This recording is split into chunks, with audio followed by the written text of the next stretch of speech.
শুভ সন্ধ্যা বন্ধুরা। আজ হলো 30 জুলাই বৃহস্পতিবার। আজকের সন্ধ্যার বরাক উপত্যকার শ্রীভূমি, করিমগঞ্জ, শিলচর, হাইলাকান্দি সহ আসামের বিশেষ বিশেষ খবরগুলি হলো ত্রাণ তহবিলের ব্যাংক হিসাবে পর্যালোচনায় দেখা গেল 5 কোটি টাকার অনুদান। জিন্দাল গ্রুপের প্রতি কৃতজ্ঞতা প্রকাশ অসমের মুখ্যমন্ত্রী হিমন্ত বিশ্ব শর্মার। বিস্তারিত থাকবে প্রতিবেদনে। বাড়িতে লুকানো নগদে 28.5 কোটি, মিলল 15 কেজি সোনাও। গ্রেফতার মিনার। জাতীয় সড়কে ভয়ঙ্কর সড়ক দুর্ঘটনা। দুটি ট্রাকের মধ্যে ভয়ঙ্কর সংঘর্ষে মৃত্যু হলো চালক ও খালাসির।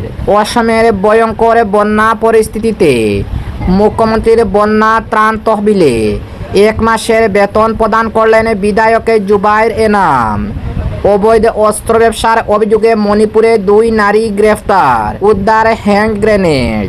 এবং বরাক উপত্যকার হাইলাকান্দিতে শিশু শ্রম বিরোধী বিশেষ অভিযান। উদ্ধারে 2 শিশু শ্রমিক। তাহলে বিস্তারিত খবরে যাওয়ার আগে অবশ্যই ভিডিওটিতে একটি লাইক দিয়ে চ্যানেলটি সাবস্ক্রাইব করে পাশের বেল আইকনটি বাজিয়ে রাখবেন এবং ফেসবুক পেজে দেখে থাকলে পেজটি ফলো করে ভিডিওটি শেয়ার করবেন যাতে সঠিক খবরগুলি সবার কাছে পৌঁছাতে পারি। এবার শুনুন আজকের খবরের বিস্তারিত। প্রথম খবর, ত্রাণ তহবিলের ব্যাংক হিসাবে পর্যালোচনায় দেখা গেল 5 কোটি টাকার অনুদান। জিন্দাল গ্রুপের প্রতি কৃতজ্ঞতা প্রকাশ অসমের মুখ্যমন্ত্রী হিমন্ত বিশ্ব শর্মার। অসমে ভয়াবহ বন্যায় ক্ষতিগ্রস্ত মানুষের সহায়তায় 5 কোটি টাকার আর্থিক অনুদান ঘোষণা করেছে জিন্দাল গ্রুপ। এই অর্থ ইতিমধ্যে মুখ্যমন্ত্রীর ত্রাণ তহবিলে জমা দেওয়া হয়েছে। অসমের মুখ্যমন্ত্রী ডক্টর হিমন্ত বিশ্ব শর্মা সামাজিক মাধ্যমে এ তথ্য জানিয়ে জিন্দাল গ্রুপকে আন্তরিক ধন্যবাদ জানিয়েছেন। সামাজিক মাধ্যমে দেওয়া এক পোস্টে অসমের মুখ্যমন্ত্রী লেখেন, আজ সকালে অসমের এই সংকটময় সময়ে একটি মানবিক উদ্যোগের কথা জানতে পেরে আমি অত্যন্ত আনন্দিত। জেএসডব্লিউর চেয়ারম্যান সজল জিন্দাল অসমের সাম্প্রতিক বন্যায় ক্ষতিগ্রস্ত মানুষের সহায়তার জন্য মুখ্যমন্ত্রীর ত্রাণ তহবিলে 5 কোটি টাকার অনুদান দিয়েছে।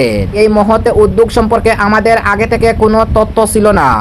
আজ সকালে মুখ্যমন্ত্রীর ত্রাণ তহবিলের ব্যাংক হিসাবে পর্যালোচনা করার সময় আমরা এই অনুদানের বিষয়টি জানতে পারি। মুখ্যমন্ত্রী হিমন্ত বিশ্ব শর্মা আরও বলেন, আমরা জানি সঞ্জন জিন্দালের মা এবং অপি জিন্দাল গোষ্ঠীর প্রধান সবিত্রী জিন্দাল অসমেরই কন্যা।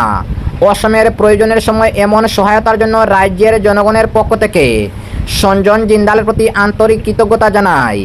এই অনুদানের প্রতি টাকা বন্যা দুর্গত মানুষের পুনর্বাসন এবং তাদের জীবন পুনর্গঠনের কাজে ব্যয় করা হবে। অপরদিকে বাড়িতে লুকানো নগদে 28.5 কোটি, মিলল 15 কেজি সোনাও। গ্রেফতার মিনার। অনুব্রতে ঘনিষ্ঠ পাথর ব্যবসায়ী নজিবুদ্দিন ওরফে টলু মণ্ডলের আত্মীয় মিনার মণ্ডলকে গ্রেফতার করা হলো। তার বাড়িতে অভিযান চালিয়ে কোটি কোটি নগদের টাকা ও সোনা উদ্ধার করেছে পুলিশ। পুলিশ সূত্রের খবর, উদ্ধার হওয়া নগদের পরিমাণ প্রায় 28.5 কোটি টাকা। পাশাপাশি উদ্ধার হয়েছে 15 কেজি সোনাও। আপাতত বাড়িটিকে সিল করে দিয়েছে পুলিশ। বৃহস্পতিবার ওই মিনারকে সিউড়ি আদালতে হাজির করানো হবে। মঙ্গলবার গভীর রাতে বীরভূমের মোহাম্মদবাজার থানার পুলিশ দেউচাই মিনারের বাড়িতে আচমকা তল্লাশি অভিযান শুরু করে তাকে ও তার ছেলেকে থানায় নিয়ে গিয়ে জিজ্ঞাসাবাদের পর আলমারি ও বিভিন্ন গোপন জায়গা থেকে এই বিপুল অর্থ ও সোনার হাদিস মেলে। নোট গোনার জন্য 5টি মেশিন এবং টাকা নিয়ে যাওয়ার জন্য বেশ কিছু বড় ট্রাক আনা হয়। নিরাপত্তার স্বার্থে এলাকাটি কেন্দ্রীয় বাহিনী ও বিশাল পুলিশ বাহিনী ঘিরে ফেলে রাতভর সিজার লিস্ট তৈরি করা হয়। অবশেষে বৃহস্পতিবার সকালে উদ্ধার হওয়া টাকা ও সোনা বাজেয়াপ্ত করে নিয়ে যায় পুলিশ। সেই সঙ্গে গ্রেফতার করে নিয়ে যাওয়া হয় মিনারকে। তবে অভিযুক্ত মিনারের স্ত্রীর দাবি, সমস্ত টাকা ও সোনার আলমারির চাবি বালি পাথর ব্যবসায়ী টলু মণ্ডলের কাছেই ছিল এবং 1 বছর আগে তিনি এগুলো রেখে গিয়েছিলেন। বীরভূমে এই বিপুল নগদ টাকা ও সোনা উদ্ধারের ঘটনা নিয়ে মুখ খুলছেন রাজ্যের মুখ্যমন্ত্রী শুভেন্দু অধিকারীও। দুর্নীতির বিরুদ্ধে রাজ্য সরকারের জিরো টলারেন্স নীতির কথা উল্লেখ করে সোশ্যাল মিডিয়ায় পুলিশি অভিযানের প্রশংসা করেছেন তিনি। দুর্নীতির সঙ্গে যুক্ত কাউকে রেহাত করা হবে না বলে হুঁশিয়ারি দিয়েছেন মুখ্যমন্ত্রী। অপরদিকে জাতীয় সড়কে 2টি ট্রাকের মধ্যে ভয়ঙ্কর সংঘর্ষ, মৃত্যু হলো চালক ও খালাসির। গৌহাটির বেতকুচি এলাকায় 27 নম্বরে জাতীয় সড়কে গতকাল বৃহস্পতিবার ভোরে ঘটে যাওয়া এক ভয়াবহ সড়ক দুর্ঘটনায় এক ট্রাক চালক ও খালাসির মর্মান্তিক মৃত্যু হয়েছে। দুটি 16 চাকার পণ্যবাহী ট্রাকের মুখোমুখি নয়, বরং পেছন থেকে প্রবল ধাক্কার জেরে সংঘর্ষে ঘটনাস্থলেই প্রাণ হারান চালক ও খালাসি। পুলিশ সূত্রে জানা গেছে, AS01 PC 9955 নম্বরের একটি 16 চাকার ট্রাককে পিছন দিক থেকে WB57E 5507 নম্বরের পশ্চিমবঙ্গ নিবন্ধিত আরেকটি 16 চাকার ট্রাক সজোরে ধাক্কা মারে।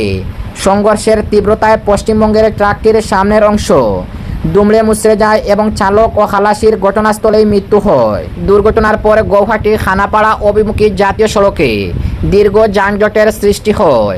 ঘটনার খবর পেয়ে গড়চুকে ট্রাফিক পুলিশে দ্রুত ঘটনাস্থলে পৌঁছে উদ্ধার অভিযান চালায়। পরে দুর্ঘটনাগ্রস্ত যানবাহনে সরিয়ে যান চলাচল স্বাভাবিক করতে প্রয়োজনীয় ব্যবস্থা গ্রহণ করা হয়। নিহতদের পরিচয় জানা যায়নি।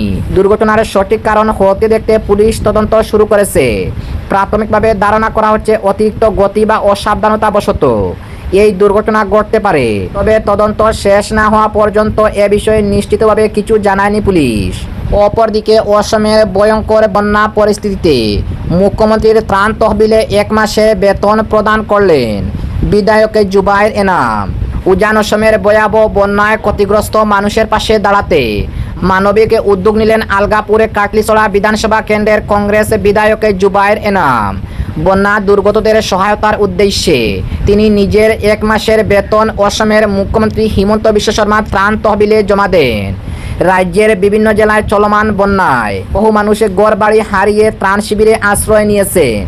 এই পরিস্থিতিতে কংগ্রেস বিধায়কের উদ্যোগকে মানবিক দৃষ্টান্ত হিসাবে স্বাগত জানিয়েছেন বিভিন্ন মহল। পাশাপাশি সমাজের অন্যান্য সক্ষম ব্যক্তি ও প্রতিষ্ঠানকেও বন্যা দুর্গতদের সহায়তায় এগিয়ে আসার আহ্বান জানানো হয়েছে। অপরদিকে অবৈধ অস্ত্র ব্যবসার অভিযোগে মণিপুরে 2 নারী গ্রেফতার, উদ্ধার হ্যান্ড গ্রেনেড। মণিপুর পুলিশে বুধবার রাজ্যের বিভিন্ন জেলায় ধারাবাহিক অভিযান চালিয়ে অবৈধ অস্ত্র ব্যবসা, জঙ্গি কার্যকলাপ এবং মাদক সংক্রান্ত পৃথক মামলায় 3 জনকে গ্রেফতার করেছে। এর মধ্যে ইম্ফল পূর্ব জেলার আদ্র থানার অন্তর্গত শান্তাবাজার এলাকায় অভিযান চালিয়ে 2 মহিলাকে গ্রেফতার করা হয়। ধৃতদের নাম রুহিদা বেগম বয়স 43 এবং রুহানা বেগম বয়স 18। তাদের বিরুদ্ধে অবৈধভাবে অস্ত্র ও বিস্ফোরক সংগ্রহ, পরিবহন এবং বিক্রির সঙ্গে জড়িত থাকার অভিযোগ রয়েছে। পুলিশ সূত্রে জানা গেছে, অভিযুক্ত 2 নারী একটি হ্যান্ড গ্রেনেড সম্ভাব্য এক ক্রেতার কাছে বিক্রি করার উদ্দেশ্যে শান্তাবাজারে নিয়ে এসেছিলেন। নির্দিষ্ট গোয়েন্দা তথ্যের ভিত্তিতে পুলিশ অভিযান চালিয়ে তাদেরকে আটক করে এবং তাদের কাছ থেকে একটি হ্যান্ড গ্রেনেড উদ্ধার করা হয়। উদ্ধার হওয়া বিস্ফোরকটি বাজেয়াপ্ত করা হয়েছে। এই হ্যান্ড গ্রেনেডটির উৎস এবং এই চক্রের সঙ্গে জড়িত অন্যান্য ব্যক্তিদের শনাক্ত করতে পুলিশ তদন্ত শুরু করেছে। এবং আজকের শেষ খবরটি, বরাক উপত্যকার হাইলাকান্দিতে শিশু শ্রম বিরোধী বিশেষ অভিযানে উদ্ধার 2 শিশু শ্রমিক। হাইলাকান্দি জেলায় শিশু শ্রমের নির্মূলে কঠোর পদক্ষেপ গ্রহণ করেছে জেলা প্রশাসনের উদ্যোগে গঠিত ডিস্ট্রিক্ট লেভেল টাস্কফোর্স আলগাপুর বাজার এলাকায় বিশেষ অভিযান চালিয়ে 2টি পৃথক ব্যবসায়িক প্রতিষ্ঠান থেকে 2 জন শিশু শ্রমিককে উদ্ধার করেছে। প্রশাসন সূত্রে জানা গেছে, উদ্ধার হওয়া 2 শিশুকে জেলা শিশু সুরক্ষা সমিতির তত্ত্বাবধানে নিরাপদ আশ্রয়ের জন্য শিশু নিবাসে পাঠানো হয়েছে। সেখানে তাদের প্রয়োজনীয় সুরক্ষা, পরিচর্যা ও পুনর্বাসনের ব্যবস্থা করা হচ্ছে। জেলা প্রশাসনের পক্ষ থেকে জানানো হয়েছে, শিশুদের শ্রমে নিয়োজিত হওয়া বন্ধ করে তাদের শিক্ষার মূল স্রোতে ফিরিয়ে আনা এবং স্বাভাবিক শৈশবে নিশ্চিত করাই এই অভিযানের প্রধান লক্ষ্য। সেই লক্ষ্যে আগামী দিনেও জেলার বিভিন্ন এলাকায় নিয়মিতভাবে শিশু শ্রম বিরোধী বিশেষ অভিযান অব্যাহত থাকবে। উল্লেখ্য, জেলা প্রশাসনের নির্দেশে গঠিত ডিস্ট্রিক্ট লেভেল টাস্কফোর্সে জেলা প্রশাসনের যুগ্ম আয়ুক্ত, জেলা শ্রম বিভাগের ঊর্ধ্বতন কর্মকর্তা সহ শিশু সুরক্ষা সমিতির প্রতিনিধিরা অন্তর্ভুক্ত রয়েছেন। শিশু শ্রমের বিরুদ্ধে আইন অনুযায়ী ব্যবস্থা গ্রহণের পাশাপাশি এ বিষয়ে জনসচেতনতা বাড়ানোর দিকেও প্রশাসনে বিশেষ গুরুত্ব দিচ্ছে।